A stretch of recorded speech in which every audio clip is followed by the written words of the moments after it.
안녕하세요. 저는 결혼 3년 차에 아직은 아이 없이 신혼생활을 즐기고 있는 30대 여성입니다. 제가 이렇게 사연을 보내게 된 것은 다름 아닌 저의 결혼 생활 때문이에요. 남편과는 사이가 좋았지만 결혼 생활이라는 게 원래 남편과 단 둘만의 문제가 아니잖아요. 저에게는 그 문제가 시어머니라는 존재였죠. 결혼하자마자 시댁살이 하면서 시어머니와 잘 지내보려고 노력했었지만 시어머니는 제게 도통 마음을 열지 않으시는 분이셨어요. 제가 시어머니의 기대에 모자람이 많다는 건 저도 알지만 아무리 노력을 해도 좋게 봐주실 생각이 없으시니 많이 힘들 수밖에 없었거든요. 그러다 일이 해결됐는데 또 아무런 일이 없었던 것처럼 넘길 수는 없어서 제가 그동안에 겪어왔던 시댁살이와 고충에 대해 사연을 보내게 됐습니다. 어릴 적 저는 부모님의 이혼으로 엄마와 지내게 됐고 아버지에 대한 기억이나 추억이 별로 없는 사람이었어요. 부모가 이혼을 한다고 해서 부모 자식 간의 연이 끊어지는 건 아니지만 애초에 저한테 아버지는 저를 낳아주신 생부, 그 이상 이하도 아니었죠. 두 분이 이혼을 하셨던 건 제가 어렸을 적이었지만 부모님의 이혼이 전부 아버지 때문이라는 건 어린 저도 똑똑히 알고 있었습니다. 폭력적인 아버지가 걸핏하면 돈 문제로 엄마에게 화를 내고 때리곤 하셨거든요. 가난한 집안에서 태어나 시집 갈 때 혼수 하나 변변하게 해갈 수 없었던 엄마는 가난한 게 죄라는 이유로 아버지에게 자주 무시를 당하셨습니다. 집안의 가장은 자신이었고 돈을 못 벌어오는 사람은 아버지 자신이었으면서도 가난한 엄마를 무시하고 힘들게 했어요. 그러다 결국 아버지의 가정폭력을 참다 못한 엄마가 일찍 이혼을 결정하게 되셨죠. 어렸던 저는 당연히 엄마를 따라가게 됐고 그 후로 저희 모녀는 외할머니 댁에서 생활을 하게 됐어요. 외할머니께서도 여유가 없는 형편에 갑자기 이혼하고 온 딸과 손녀를 떠맡게 되셨지만 다행히 저희를 반겨주셨죠. 그렇게 저는 보통의 아이들과 달리 아버지에 대한 정을 모르는 편부모 가정에서 자라야 했지만 저를 누구보다 사랑하시고 아껴주시는 엄마와 할머니 덕분에 경제적으로는 어려웠지만 정서적으로 부족한 것 없이 자랄 수 있었습니다. 그것만으로도 저는 늘 두 분께 감사했어요. 자식을 짐처럼 생각하는 사람들도 있는 반면 저희 엄마와 할머니는 저를 진심으로 사랑해 주셨거든요. 그 마음을 누구보다 잘 알고 있었던 저는 저를 건강하고 올바르게 잘 키워주신 두 분께 꼭 보답을 하고 싶었습니다. 어려서부터 집안 형편이 넉넉하지 못한 걸 알고 자란 탓에 저는 어떻게든 할머니와 엄마에게 부담을 드리고 싶지 않았어요.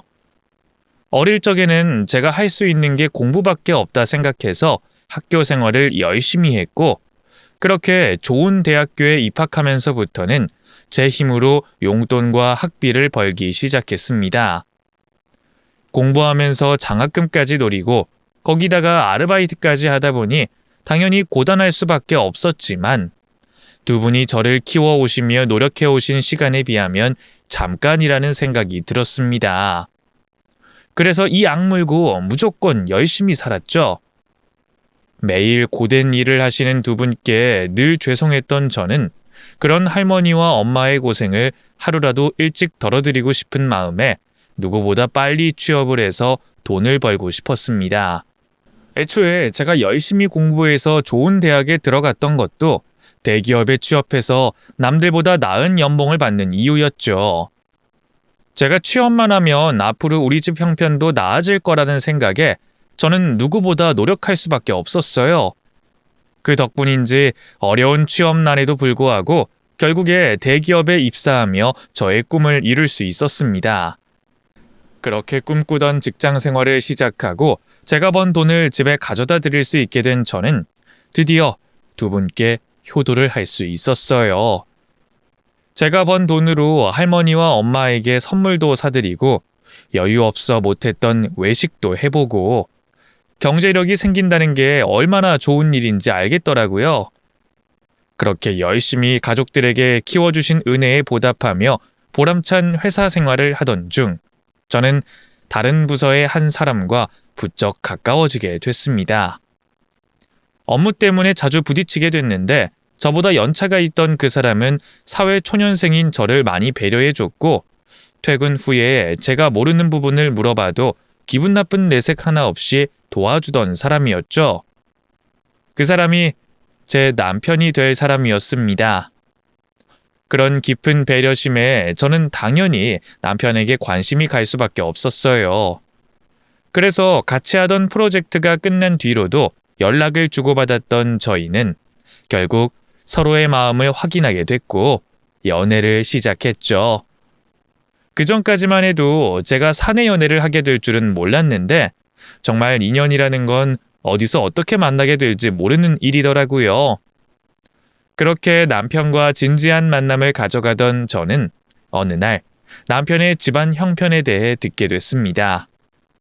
저희가 같은 회사에서 만나서 연애를 한 탓에 집안에 대해 생각해 본 적은 없었는데 사실은 남편이 부유한 집에서 부족할 것 없이 자라온 도련님이라고 하더라고요. 사실 부모님이 재산이 좀 많으셔. 대대로 사업을 하시거든. 아마 남들이 말하는 금수저 그런 거지 뭐. 그래서 학창 시절에는 괜히 재수 없다고 욕먹고 그러기도 했어. 근데 뭐 나도 지금은 똑같은 월급쟁이일 뿐이지. 하지만 그걸 너무 별일 아닌 것처럼 덤덤하게 말하는 남편의 모습에 저는 남편이 제게 농담을 하는 거라고 생각했습니다. 요즘 말로 금수저에 부족한 것 없는 사람이 상사들에게 시달리면서 회사 일을 하겠나 싶었거든요. 게다가 그동안 연애를 하면서 남편이 돈 자랑을 한 적도 없었고요. 그래서 저는 그냥 여유가 좀 있나 보다 생각하며 대수롭지 않게 여겼었죠. 그런데 저희가 정말 진지하게 결혼 이야기를 나누게 되면서 그때 남편이 제게 했던 말들이 농담이 아니었다는 걸 알게 됐습니다. 그러자 저도 그제서야 갑자기 긴장이 되고 걱정되기 시작했어요. 아니나 다를까 정식으로 집에 가서 인사를 드리기 전에 따로 만나 뵙게 된 어머님께서는 단번에 절 탐탁치 않아 하셨고 마치 면접을 보는 것처럼 저에게 부족한 것들을 지적하기 바쁘셨죠. 인터넷 쇼핑몰에서 주문해서 입는 저의 싸구려 옷차림부터 세심하지 못한 식사 예절에 제 말투까지 저의 모든 것을 하나하나 지적하셨어요. 그런 어머님의 모습에 저는 결혼 승낙을 받을 수 있을지 걱정이 됐죠. 그런데 한편으로는 결혼 허락을 받아도 문제가 되겠구나 싶었습니다. 남편에게 듣기로는 저희가 결혼을 하면 시댁에 들어가서 시댁살이를 해야 할지도 모른다고 하더라고요. 우리 할머니께서 좀 고지식하셔서 가족들이 다 같이 지내는 걸 바라시거든. 아마 해외에서 지낸다거나 그 외에 특별한 이유가 없으면 독립을 못하게 하실 거야. 그래서 우리 엄마도 결혼하자마자 여태까지 몇십 년 동안 할머니 모시고 사셨지. 결혼을 해도 따로 살지 못하고 시댁에서 시댁살이를 해야 한다는 얘기에 저는 드라마나 영화 속에서 보던 부잣집들의 어마어마한 시댁살이를 상상하며 두려울 수밖에 없었어요. 하지만 남자친구는 다 괜찮을 거라며 자기를 믿어달라 하더라고요. 이미 깊어질 대로 깊어진 마음에 이제 와서 남자친구와 헤어질 수도 없었던 저는 결국 남자친구를 믿고 시댁에 인사를 드리러 가게 됐습니다. 그렇게 남자친구의 집에 도착한 저는 겉으로만 봐도 대단한 저택의 위용에 괜히 더 위축이 될 수밖에 없었어요.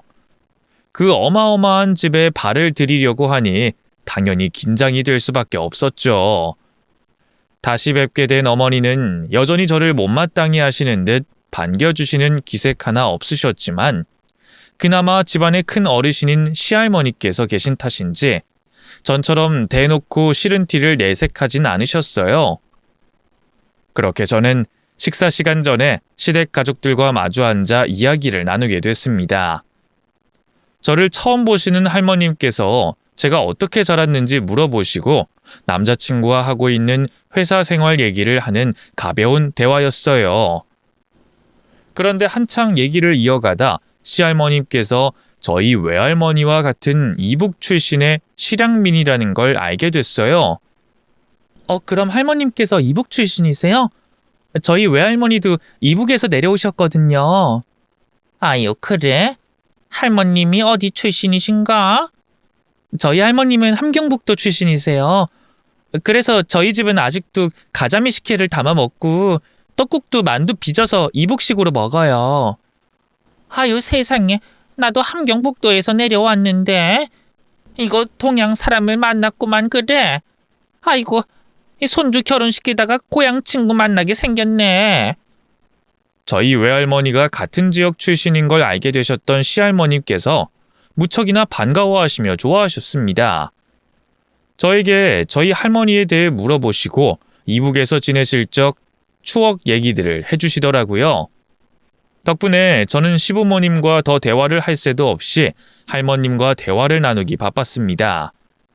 그랬더니 어머님께서 시할머님께 결혼 관련된 이야기를 하지 않냐고 하시더라고요. 어머니, 그래도 애들 결혼 때문에 만난 자리인데 다른 얘기 말고 결혼 이야기를 하셔야죠. 아유, 결혼? 뭐 애들끼리 벌써 마음 맞아서 결혼한다 그랬으면 그만하면 된 거지. 뭘 더 물어보고 따질 게 있냐? 어머니, 그렇다고 해도 결혼이 애들 장난도 아니고요. 아유, 그래. 그럼 몇 개 물어봐야 되겠지 뭐. 아가, 그 몸은 건강하니? 예? 네. 어려서부터 병치레한 건 없었습니다. 그럼 건강하니 됐고, 멀쩡히 대학 나와서 회사 생활 한다니 됐고, 둘이 좋아한다니 됐지. 뭘 더 알아야 해? 이만하면 됐으니까 더 물어볼 것도 없다. 애비야, 애들 결혼은 내가 허락할 테니 하루빨리 상견례 날짜 잡고 결혼 진행해라. 나 죽기 전에 손주 손녀 보려면 바쁘다 바빠. 시할머님께서는 질문 몇 가지를 하시더니 제가 마음에 드신다며 결혼 허락을 해주셨습니다. 물론 어머님은 그게 불만이셨던지 할머니 몰래 나중에 저를 따로 부르셨지만 다행히도 저를 예뻐해 주셨던 할머님 덕분에 집안에 큰 반대 없이 무사히 결혼을 준비할 수 있었습니다. 그렇게 상견례 날짜가 잡히게 됐고 드디어 만나시게 된 양가 할머님들은 같은 고향 사람을 만난 반가움에 무척 좋아하셨어요. 덕분에 상견례 자리라고 생각되지 않을 정도로 화기애애한 식사 자리를 할 수 있었죠. 그렇게 고향 생각에 반가워하시던 두 할머님은 그 후로도 따로 교류하시며 친구처럼 지내시게 되셨습니다. 그리고 저희 할머니에게서 제가 자라온 이야기를 더 들으시게 된 시할머님께서는 제가 고생도 많고 열심히 노력했다는 걸 알게 되시곤 저를 더 예뻐해 주시게 됐죠. 아이고, 어린 것이 참 힘들게도 살았구나. 어려운 형편에서 공부도 열심히 하고 덕분에 좋은 회사 들어가서 효도하고 우리 집에 아무래도 복덩이가 들어온 모양이야. 내가 손자 덕분에 예쁜 손녀 며느리도 얻고 고향 친구도 생기게 됐구나. 앞으로 내 너를 친손녀처럼 대해줄 테니 아무 걱정 말아라. 그런 할머님 덕분에 저는 저의 결혼 생활이 조금은 괜찮지 않을까 싶은 기대를 하게 됐습니다. 결혼하고서 이어질 시댁살이가 두려웠는데 할머님이 저를 예뻐해 주시면 괜찮을 거라는 생각을 했거든요. 하지만 결혼식을 올리고 시댁살이를 시작하게 된 저는 제가 너무 안일하게 생각했다는 걸 깨닫게 됐죠. 신혼여행에서 돌아오자마자 제 군기를 잡으시는 어머님 때문에 한시도 긴장을 놓을 수가 없었거든요. 그렇게 저는 시댁에서 시할머님과 시부모님을 모시는 생활을 하며 시어머니에게 많이 시달리게 됐습니다. 당연히 할머님이 같이 계실 때는 시어머니가 절 괴롭힐 수 없었죠. 그때는 며느리가 해야 하는 일들을 시켰습니다. 아침상 차리기, 집안 청소 등등 평범한 집안 가사 일들이었죠.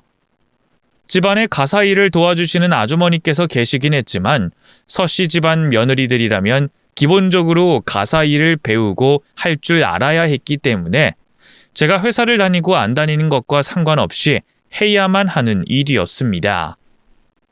이는 할머님께서도 당연한 일이라고 생각을 하셨기 때문에 저를 위해 특별 대우를 해주시는 건 없었어요. 그래서 시어머니의 꾸짖음에 대해서도 딱히 별 말이 없으셨죠. 저도 며느리가 해야 하는 일, 배워야 하는 일을 가지고 시달렸다고 생각하진 않았습니다. 제가 시어머니께 시달림을 당한 건 할머님이 곁에 없을 때였죠.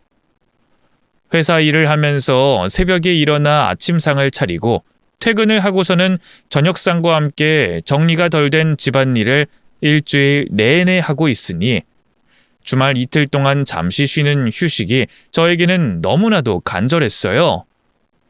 그런데 시어머니는 제가 쉬는 꼴을 볼 수가 없는 건지 그 주말에 저를 끌고 어디론가 데리고 갔습니다. 봉사활동을 하는 곳이었죠. 너는 나이도 젊은 애가 주말인데 왜 누워있어? 얼른 일어나서 옷 갈아입고 나갈 준비해라. 네? 어디 가나요? 우리 집안 사람 됐으면 집안 수준에 맞는 활동을 하고 다녀야지. 봉사활동 갈 거니까 얼른 채비해. 그리고 너, 시어머니가 말하는데 토달지 마라. 너희 집안에서 집안교육 제대로 가르쳤을 거라고 생각도 하지 않지만 어쩜 기본적인 것도 안 지키니? 어디 어른 하는 말에 꼬리가 붙어? 이래가지고 내가 대학 교육만 교육이 아니라고 한 건데 집안 교육이 엉망인데 무슨. 어쨌든 빨리 가야 하니 얼른 옷 갈아입고 나와라. 어딜 가냐고 물어보는 게 집안 교육까지 들먹일 이야기일 줄은 몰랐습니다. 어쨌든 시모가 원하는 대로 따르지 않으면 저만 시달릴 일이 많아질 테니 다른 말 없이 옷을 갈아입고 나가게 됐죠.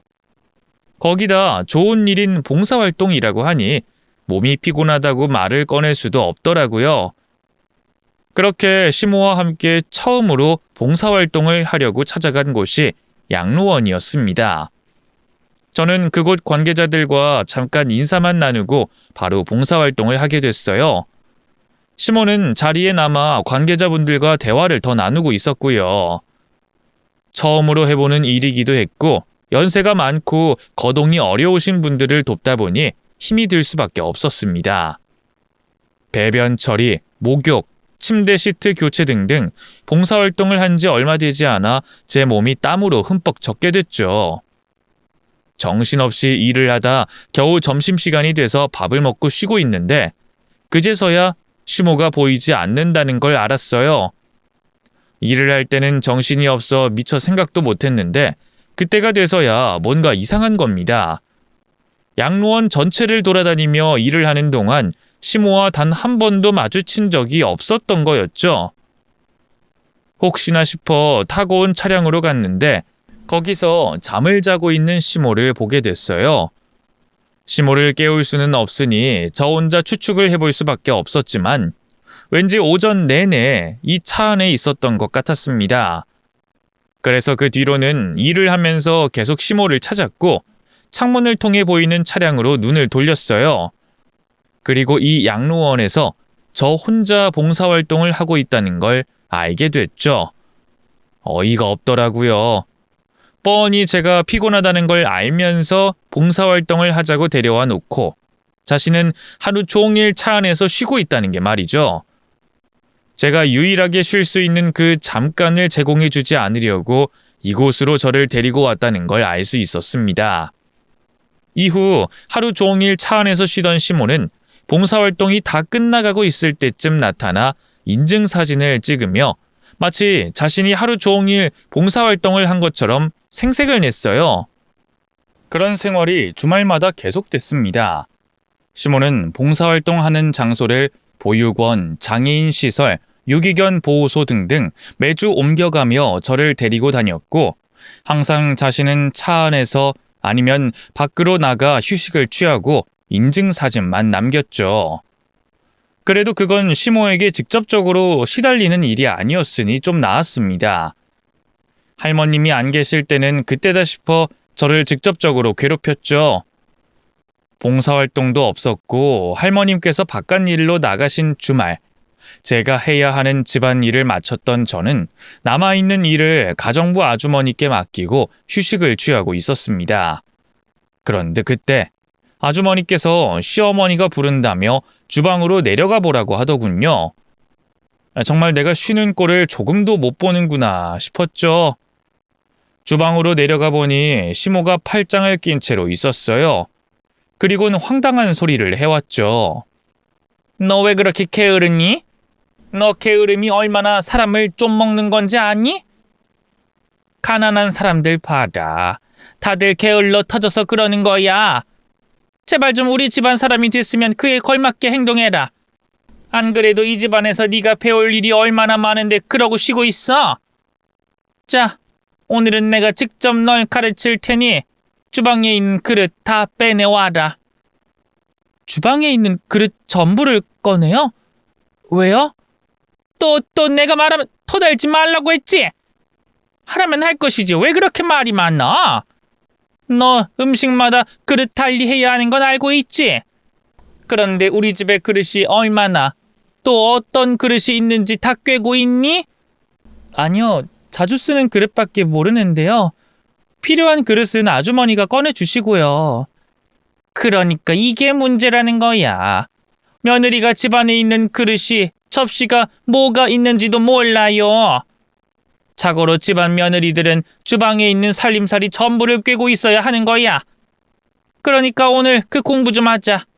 다 꺼내서 네가 직접 닦으면서 어디에 쓸 접시고 어디에 쓸 그릇인지 확인해라. 아줌마 도움 받을 생각하지 말고. 주방에 있는 그릇과 접시를 확인하는 게 뭐 그렇게 힘든 일이냐고 하실 수 있겠지만 그건 저희 집 그릇과 접시의 양을 모를 때 하실 수 있는 소리입니다. 하필이면 할머님과 시모의 취미 중 하나가 그릇과 접시를 모으는 거였어요. 아버님께서도 따로 장식장에 티파 세트와 잔을 모으시는 취미가 있었고요. 그것들을 전부 한 개씩 펼쳐서 놓는다면 그 넓은 주방은 물론이고 거실까지 전부 꽉 채울 정도의 양이었죠. 그렇다고 제가 못하겠다고 말할 처지도 아니었습니다. 까라면 까야 했고 하라면 해야 됐죠. 여러 장식장과 주방 찬장에서 그 많은 그릇과 접시를 꺼내는 것부터 시작하게 됐습니다. 거의 대부분들이 비싼 그릇과 접시들이다 보니 꺼내는 것부터가 조심스러울 수밖에 없었어요. 특히 장식장에 전시되어 있는 접시들은 정말 값비싼 명품 접시나 구할 수도 없는 빈티지 제품들이라 한 장씩 꺼내는 것도 손이 덜덜 떨릴 정도였죠. 그렇게 다 꺼내놓고 난 후 한 장씩 닦으며 정리를 해나가고 있었습니다. 시모는 제 앞에 자리를 잡고 앉아 잔소리를 늘어놓고 있었고요. 방금 닦은 접시 네가 자리에 놓다가 만져서 다시 자국이 남았잖니? 그걸 그냥 두면 어쩌자는 거야? 뭘 하나 하더라도 똑바로 하란 말이야. 그리고 내가 아까 그 접시들은 어쩌다 샀다고 했지?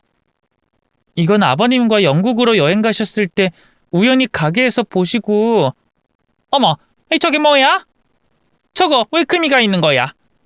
넌 내가 장식장에 있는 건 더 조심해서 다루라고 했지? 근데 왜 저기에 금이가 있어? 어머님, 그 접시는 꺼낼 때부터 접시에 금이가 있었어요. 그래서 저는 알고 계신 줄 알았는데. 근데 저 정말 아니에요. 아니긴 뭐가 아니야. 네가 접시 닦다가 금가게에 놓고 발뺌하는 게 아니면 이게 갑자기 금이 왜 가 있니? 너 이거 얼마짜린 줄 알고 이러는 거야? 아니, 가격이 문제가 아니라 여기 브랜드는 매년 패턴이 바뀌어서 똑같은 제품 못 구한다는 거 몰라? 너 이거 어쩔 거야? 내가 이거 구하려고 또 주변 사람들한테 묻고 핸드폰 붙잡고 있어야 되겠어? 이게 세트로 있어야 완전한 건데 이거 하나 없으면 나머지 것도 다 쓸모가 없어지는 거잖아. 어머님, 정말 제가 한 게 아니라니까요. 그런데 정 그러시면 제가 그 접시 어떻게 해서든 구해볼게요. 네가 이걸 구해? 너 아무리 이쪽 세계를 모른다고 하지만 우리가 쓰는 접시가 너네 집에서 쓰던 접시처럼 쉽게 구할 수 있을 것 같아? 이거 플래터 모델 정가만 해도 돈 300 가까이야. 거기다 6, 7년 전 모델이니 지금 이 모델 구하려면 웃돈은 더 줘야 할 거고. 근데 그게 문제일 것 같아. 이런 거 사는 사람들이 이걸 팔려고 내놓길 하겠어. 다들 소장품으로 가지고 있는 건데. 이쪽 세계에 대해서 아무것도 모르면 그냥 죄송하다 하고 빌어. 어디서 니까짓 게 자존심을 세우려고 사준다 만다 소리를 해? 야, 너희 집 그렇게 돈이 많어? 네 월급이 돈 몇 천씩은 돼. 결국 돈 필요할 땐 우리 쪽에 도움 달라고 할 거면서 어디서 돈 가지고 시건방을 떨어? 어서 죄송합니다라고 말 안 해? 제가 깬 그릇이라면 저도 순순히 인정을 했을 겁니다. 하지만 정말 저 때문에 생긴 그릇의 금이 아니었기 때문에 잘못했다는 죄송하다는 말을 하기 싫었어요. 저도 비싼 그릇들이 쉽게 깨진다는 걸 알고 있었기 때문에 정말 조심히 다루고 있었거든요. 거기다 장식장에 있는 그릇들은 꺼내기 전에 한 번, 꺼내고 나서 한 번씩 확인을 했습니다. 그리고 겹쳐서 두면 문제가 생길까봐 한 장씩 뒀기 때문에 갑자기 금이 가거나 깨질 일이 없었죠. 시모가 괜한 트집을 잡는 그 그릇은 꺼내기 전부터 실금이 가 있었습니다. 누가 보기에도 한눈에 보일 정도로 말이죠. 그래서 저도 당연히 시모가 알고 있겠거니 싶어서 말을 안 하고 넘어간 거였는데 시모는 제 탓으로 넘기며 화를 내더라고요. 저도 억울해서 미칠 지경이었고요. 그때 옆에서 보고 계시던 아주머니께서 저에게 도움을 주셨어요. 아유, 사모님, 저도 장식장 닦을 때마다 봤어요. 전에 제가 그 접시에 금이 갔다고 말씀드린 적도 있고요. 그럼 아줌마가 장식장 닦다가 금 낸 거야? 그럼 아줌마가 물어내야 되겠네? 아유, 네? 전 장식장만 닦았는데요. 전 정말 아니에요. 그러니까 아니면 아줌마는 좀 빠져 있어. 내가 봤을 땐 우리 며느리가 한 짓이 맞으니까 너 이거 어떻게 할 거야? 어떡할 거냐고? 생떼를 부리는 시모로 인해 아주머니까지 곤란해지자 제가 하지 않은 일이었지만 결국 죄송하다며 시모에게 잘못을 빌게 됐습니다. 제 잘못이었죠. 시모가 어떤 사람인 줄 알고 있었으면 처음 접시에 금 간 걸 확인하고 곧바로 시모에게 알려 확인을 시키거나 증거를 남겨놔야 했으니까요. 제가 죄송하다고 빌어 집안이 조용해질 수 있다면 전 몇 번이고 할 수 있었습니다. 그런데 거기서 끝나지 않았죠. 제가 잘못을 빌자 빼도 박도 못하게 제가 그 그릇을 깬 사람이 됐어요. 그리고 시모는 그걸 이용해서 매일 그 접시의 가치와 가격을 운운하며 저에게 스트레스를 주기 시작했죠. 예, 너 저녁상 차릴 때 저기 장식장에 있는 그릇으로 싹 다 차려라. 어차피 하나 없으면 저거 다 쓸모없는 것들이야. 그딴 걸 장식장에 두면 뭐하겠니? 음식 담는 그릇으로라도 써야지. 어머님, 죄송해요. 제가 계속 알아보고 있으니까 조금만 기다려주세요. 너 이제는 나를 며느리 월급 탕진시키는 못된 시어머니로 만들려고 그러니? 물건이 나오면 뭐해? 너 내가 저번에 저 접시가 얼마 정도 할 거라고 말한 거 못 들었어? 저거 매물로 나오면 네 한 달 월급 값이라고. 그러니까 됐다고 했잖아. 나 욕먹이려고 그러는 것 아니면 그 쥐꼬리만한 월급으로 너네 친정에나 도움 주렴. 그나저나 매년 모아오던 라인인데 한 해 라인업이 빠져서 어쩌지? 저것들 다 음식 담는 그릇으로 쓰다가 버려야 되나? 아휴, 며느리라고 들어와서는 집안 물건 다 부수고 있고. 아휴. 거기서 그치지 않았습니다. 또 그 이야기를 가족들이 다 같이 밥을 먹거나 차를 먹는 자리에서도 하면서 저를 집안 살림 좀 먹는 며느리로 만들어가고 있었죠. 그럴 때마다 할머님께서 시모의 말을 끊어주시며 저를 보호해 주셨어요. 하지만 시모는 그 일로 재미를 좀 본 것인지 그 일 이후에도 집안 살림을 하고 있는 저를 방해하며 집안 살림하는데 실수를 유발시키려고 했죠. 그 방해 공작으로 인해 음식을 태운 적도 있었고 주방이 물난리가 난 적도 있었어요. 그런 일이 생기게 되면 시모는 얼굴에 미소가 한가득했고 가족들 다 같이 있는 자리에서 제 험담을 늘어놓으며 제 평판을 깎아 먹으려 노력하고 있었죠. 시모가 저를 괴롭히기 위해 바빠지면서 저도 덩달아 바빠지게 됐습니다. 시모가 제가 하는 일에 방해를 하지 못하도록 한시도 눈을 떼지 않아야 됐으니까요. 그래서 원래도 힘들었던 시집살이가 몇 배로 힘들고 피곤해지기 시작했죠. 온 신경을 시모에게 쏟다 보니 정신적으로 많이 지치게 됐거든요. 그렇게 할머님 몰래 절 괴롭히는 시모 때문에 시집살이가 점점 더 힘들게 느껴지고 있던 그때, 시모에게서 저를 보호해 주시던 할머님께서 몸이 편찮게 되시면서 예방 차원의 병원에 가시게 됐어요. 그리고 본격적으로 시모가 저를 괴롭히기 시작했죠. 잠자는 시간, 그리고 회사에 있는 시간을 제외한 모든 시간은 저를 괴롭혔다고 생각하시면 돼요. 시할머니께서 안 계시니까 집안 안주인으로서 할 수 있는 모든 괴롭힘은 다 했죠. 대부분이 가사 일을 시키는 일이었는데 그래도 육체를 고단하게 하는 괴롭힘이 더 나았습니다.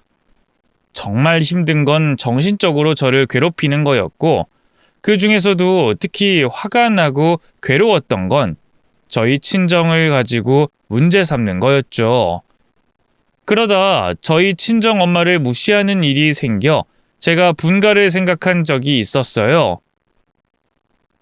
명절을 얼마 안 남기고 저희 엄마가 시댁에 선물을 보내셨는데 시댁이 부족한 것 없는 집이다 보니 전통적이고 평범한 선물이 가장 낫다고 생각하셨던 것 같습니다. 그래서 명절에 먹는 전통 과자들과 한우를 구입해 보내셨더라고요.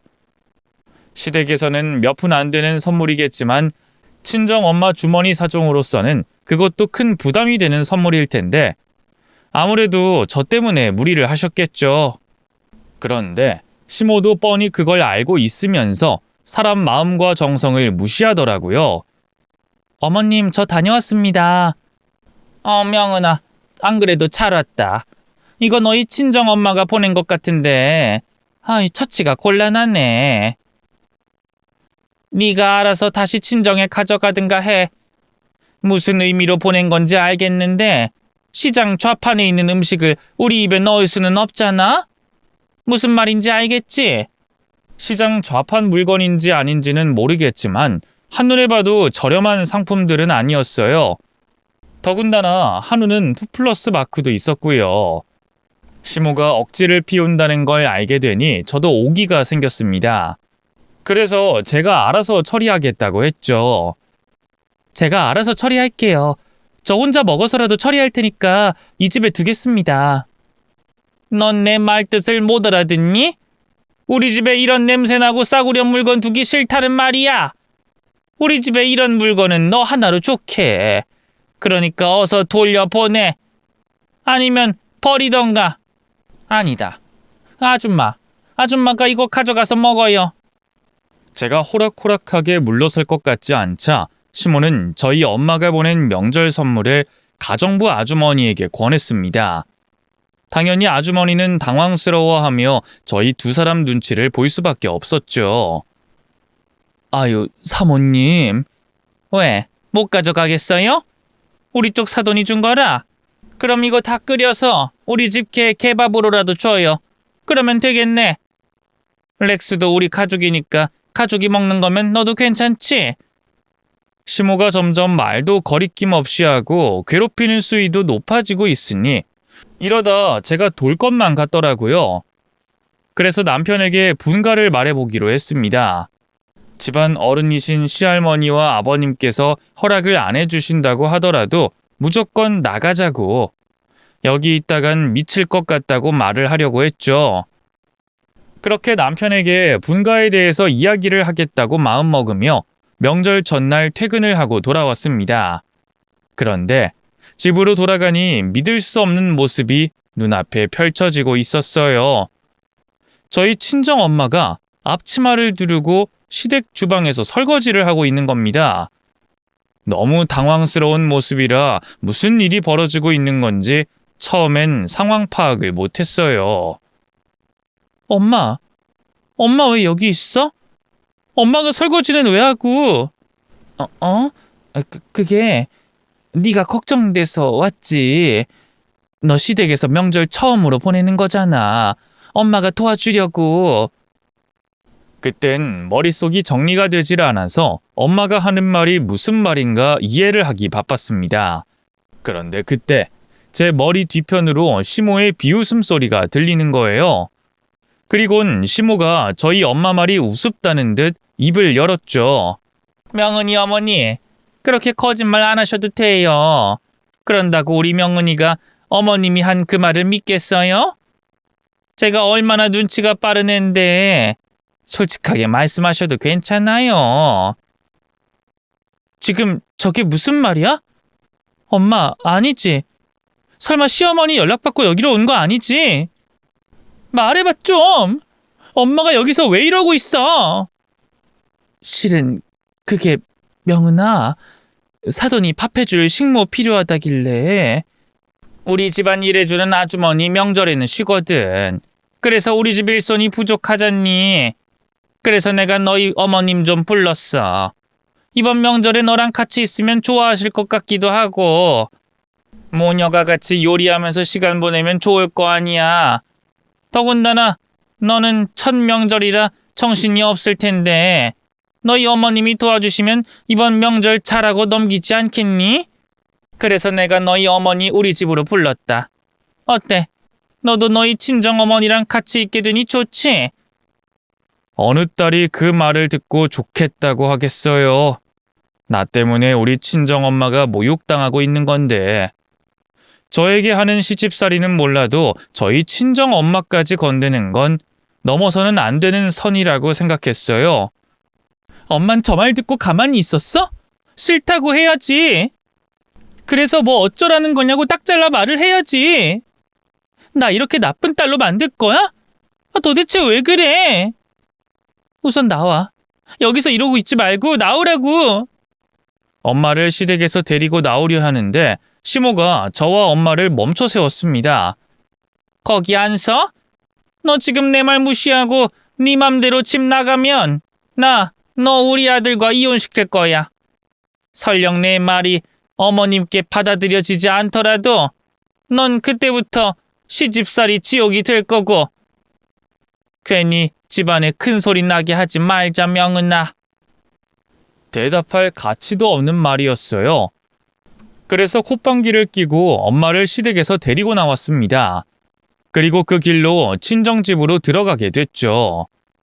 엄만 제게 미안한지 아무 말도 못하고 있었습니다. 저도 마찬가지였어요. 엄마에게 미안하면서 저 스스로에게도 화가 너무나도 나서 아무 말도 못하고 속으로 화를 삭히고 있었죠. 그렇게 엄마와 친정집으로 도착하자 집안에 계시던 할머니께서 저희들 표정을 보곤 놀라서 밖으로 나오셨어요. 그리고 무슨 일이냐며 물어오셨죠. 아니 너희들이 왜 같이 들어오니? 명은이 너 내일부터 명절인데 시댁에서 바쁘지 않어? 그런데 두 사람 다 표정이 왜 그런 거야? 밖에서 무슨 일이 있었어? 친정집에 들어와서 걱정하는 할머니의 얼굴을 보자 저도 모르게 눈물이 터져 나왔습니다. 그래서 할머니가 묻는 말에 대답도 못하고 엉엉 울기 시작했죠. 엄만 그런 저를 안고서 미안하다 말씀하셨어요. 할머니 입장에서는 모녀가 집에 들어오자마자 눈물을 적시고 있으니 분명 무슨 사단이 났다는 걸 아시는 듯 보였죠. 할머니께서는 저희 모녀가 진정이 될 때까지 기다려 주셨다가 울음을 그친 저에게서 방금 전 무슨 일이 있었는지 그리고 이전까지 저와 시모 사이에 무슨 일이 있었는지 다 듣게 되셨습니다. 제 이야기를 다 듣게 된 할머니께서는 도저히 참을 수가 없다는 듯 시댁으로 쳐들어가자고 하셨죠. 어디 그딴 정신 나간 여편네가 있어? 우리 때나 하던 짓을 요즘 애들에게 하고 있냐고. 명은이 너 앞장서라. 내가 그 정신 나간 여편네 정신머리를 고쳐버릴 테니까. 어여. 할머니 이러지 마세요. 그냥 제가 분가하면 되는 일이에요. 저희 시어머니라는 그 사람 할머니께서 혼내신다고 정신 차릴 사람 아니라고요. 맞아, 엄마. 다른 사람 무서워했으면 나한테 그렇게 했겠어? 말해도 못 알아들을 여자야. 그러니까 벽에다가 말해서 뭐해요? 그리고 명은이 결혼 생활도 생각해야지. 그러면 이렇게 당하고만 있을 거냐? 난 그렇게 못한다. 내가 인연을 그냥... 아니지. 이게 전부 너네 시할머니 되는 사람 탓이다. 내 앞에서는 뭐 우리 손녀딸을 귀하게 대접해 줄 거라고? 이놈의 할망구가? 화를 못 참으시던 할머니께서는 제가 시댁에 가는 걸 막자 그 화풀이를 시할머니께 하시길 시작하셨어요. 전화기를 꺼내 드시더니 병원에 계시던 시할머니께 전화를 거셨죠. 그리곤 전화를 받으신 시할머니께 무작정 화를 내셨습니다. 이놈의 여편네야. 고향 동물하고 사람 안심시켜 놓더니 내 딸 그리고 우리 손녀딸을 그런 대접을 받게 만들어? 그래놓고 뭐? 나랑 같이 고향 땅 밟을 때까지 오래오래 의지하면서 같이 살자고? 내가 지금 당신 때문에 화병으로 곧 죽을 것 같아. 내가 내 명예 못 살겠다고. 쓸데없는 말 됐고, 나 우리 딸이 오늘 당한 일, 우리 손녀딸이 그동안 당한 일 절대 그냥 못 넘겨. 내가 우리 고향 사람들 모임 가서도 당신네 집안이 어떤 집안인지 사람들한테 똑똑히 다 알려줄 거라고. 알겠어? 제가 급히 할머니를 말려봤지만 할머니께선 양손으로 휴대폰을 귀에 대시고는 빼앗기지 않으셨어요. 그렇게 한참 동안 저희 할머니께서는 시할머니께 이제까지 잊었던 이야기를 다 말씀하신 뒤에야 저희에게 휴대폰을 건네주셨죠. 제가 휴대폰을 받아들고는 시할머니께 죄송하다는 말을 전하고 끊으려고 했는데 시할머니께서 저보고 병원으로 오라고 하시더라고요. 이 말을 그대로 전하면 또 할머니께서 화를 내실 것 같아 남편에게 이번 일을 가지고 상의하러 간다며 할머니와 엄마에게 거짓말을 하고 병원으로 갔습니다. 당연히 전 시할머니께 혼이 날 거라고 생각했어요. 시할머니께서는 가만히 앉아 계시다 돌을 맞은 거나 다름없는 상황이었으니까요. 더군다나 시댁 일을 친정에다가 일러바친 꼴이 됐으니 시할머니께서 이를 집안 며느리로서 해서는 안 되는 행동으로 말씀하실 거라 예상했죠. 그런데 제 예상과 달리 할머니께서는 다른 말씀이 없으셨습니다. 딱 한마디를 하셨죠. 내가 들은 게 전부 사실이냐? 시할머니 앞에서 거짓말을 할 수 없으니 저는 다 사실이라 말씀드렸고 제 대답을 듣게 된 시할머니께서는 저에게 집으로 돌아가자고 말씀하셨습니다. 그리곤 돌아간 집에서 시모를 쥐잡듯이 잡기 시작하셨죠. 그러다 놀라운 이야기를 듣게 됐습니다. 시어머니도 저처럼 형편이 좋지 못한 가정에서 자랐고 맨몸으로 시집을 왔었더라고요. 저는 당연히 시어머니가 맨날 부와 교양에 대해서 말을 하니 어느 정도 유복한 가정에서 자란 줄 알고 있었거든요. 저희 집 형편 가지고 무시를 해도 너무 무시를 했으니까요. 너는 도대체 어디서 그렇게 못된 짓 하는 걸 배운 거야? 내가 너한테 그렇게 했냐? 내가 며느리한테 집안일 가르치라고 했지 언제 사람 괴롭히라고 했어? 너 내가 너희 친정집 못 산다고 타박 주거나 무시한 적 있냐는 말이다. 도대체 내 밑에서 평생 뭘 배웠길래 이따위 짓을 하고 다녀? 내가 이런 망신을 당할까 싶어 그렇게 열심히 교육했는데. 그래, 내가 한번 너가 하는 것처럼 다 따지고 들어보자. 너 우리 집에 들어올 때 뭐 가지고 왔냐? 살림 사는 법은 배워서 오기라도 했어? 네가 우리 집에 왔을 때는 완전 갓난아기나 다름이 없었잖아.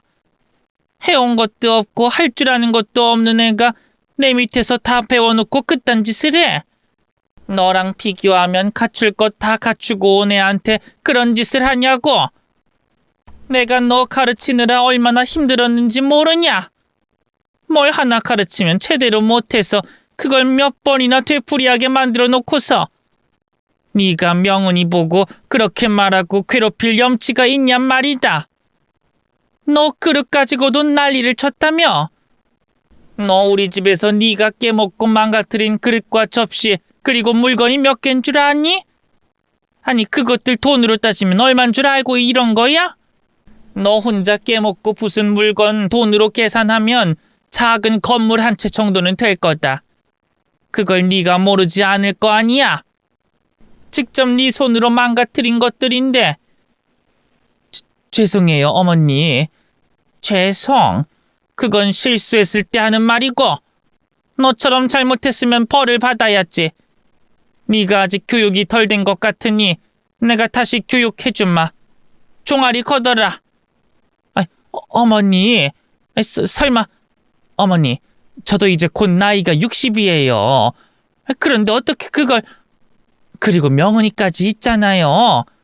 저도 제가 잘못했다는 걸 충분히 알았고 며느리 앞에서 망신도 충분히 받았으니 그것만은 좀. 나이 먹었으면 나이 먹은 값을 해야지. 숫자만 늘면 뭐해. 하는 생각이 그때랑 똑같은데. 내가 옛날처럼 똑같이 교육시켜 줄 테니 종아리 꺾고 내 방 가서 매 찾아와라. 저뿐만 아니라 남편도 모르고 있었던 건데 시할머니께서 시어머니를 혼낼 때 원래 매를 사용하셨다고 하네요. 시어머니가 잘못을 할 때마다 양심껏 자신이 맞을 대수를 정하고 시할머니께서 때리는 시기였다고 했죠. 그 모습을 그날 직접 보게 된 겁니다.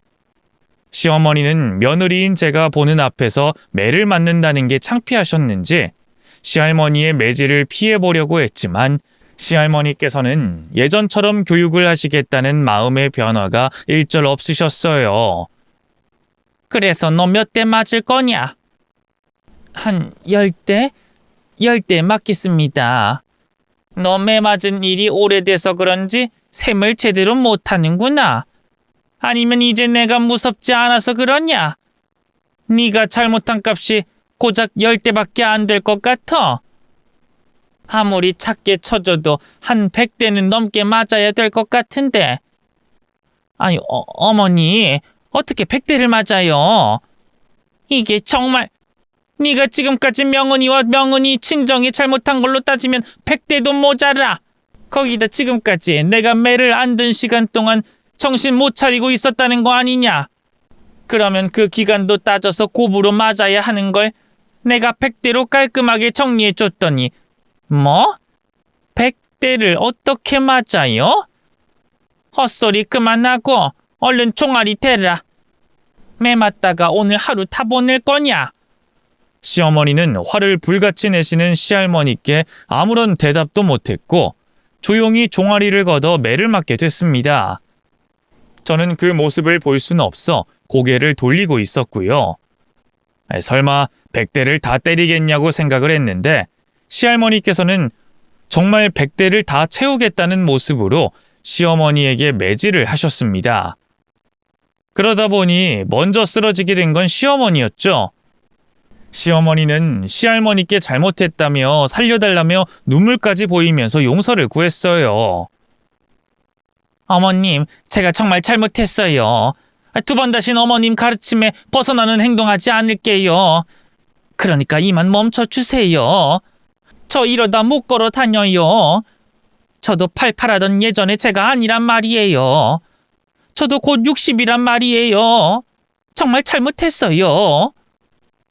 아니, 네가 아직 정신을 못 차린 게 맞다. 정신 차렸다면 이젠 잘못을 누구한테 빌어야 하는 건지 알 텐데 아직도 그걸 모르고 있으니. 시어머니는 그 말뜻을 바로 이해했는지 고개를 돌리고 있던 저에게 잘못을 빌기 시작했습니다. 처음 시댁으로 들어올 때만 해도 시어머니에게 화가 많이 나 있는 상태였지만 시할머니께 혼이 나고 매를 50대 가까이 맞고 있는 시모를 보고는 그 화가 안 풀릴 수가 없었어요. 화가 풀리다 못해 안쓰러운 마음까지 들었죠. 그래서 바로 그 사과를 받아들인다는 대답을 했습니다. 시할머니께도 그렇게 대답을 했고요. 그럼에도 시할머니께서는 아직 화가 다 안 풀리셨는지 시어머니에게 마지막 경고를 하셨죠. 내 마음 같아서는 100대는 물론이고 앞으로도 내가 널 직접 교육하고 싶다만 명은이 입장도 있고 명은이가 그만하라고 하니 내 여기서 끝내마. 근데 앞으로 한 번만 더 비슷한 일이 생기면 너 그땐 맨몸으로 이 집에서 쫓겨나갈 줄 알아라. 그땐 내가 봐주는 거 하나 없을 거다. 알겠어? 그 다음 명절날부터 시어머니는 저에게 조금의 시집살이도 시키지 않았습니다. 오히려 제가 불편할 정도로 저를 배려해 주셔서 가족들에게 눈치가 보였죠. 그래도 그 기간 동안 이전까지 고된 시집살이와 회사 일로 생긴 피곤을 풀 수가 있었어요. 어느 정도 피곤이 다 풀린 후에는 제가 다시 시어머니가 하고 계신 가사 일을 가져와 하게 됐죠. 그리고 지금까지 전과 같은 시집살이도 무시도 없이 행복하게 잘 지내고 있습니다. 시어머니와 제 사이도 많이 좋아졌어요. 시할머니께 혼이 난 후 기가 죽어 있는 시어머니가 안쓰럽게 보여서 제가 잘하려고 했거든요. 그때 제가 내민 화해의 손짓이 고마우셨는지 조금씩 저희 고부관계가 좋아지게 됐습니다. 서로 불편한 거 하나 없이 마음 편히 지내는 사이는 아니긴 하지만 점점 좋아지고 있으니 나중에는 정말 편한 고부관계를 기대해도 될 것 같아요. 이번에는 제 예상이 제 기대가 꼭 맞았으면 좋겠네요. 그럼 긴 이야기 끝까지 읽어주셔서 감사하고 전 여기서 이야기의 끝을 내도록 하겠습니다. 시청해주셔서 감사합니다.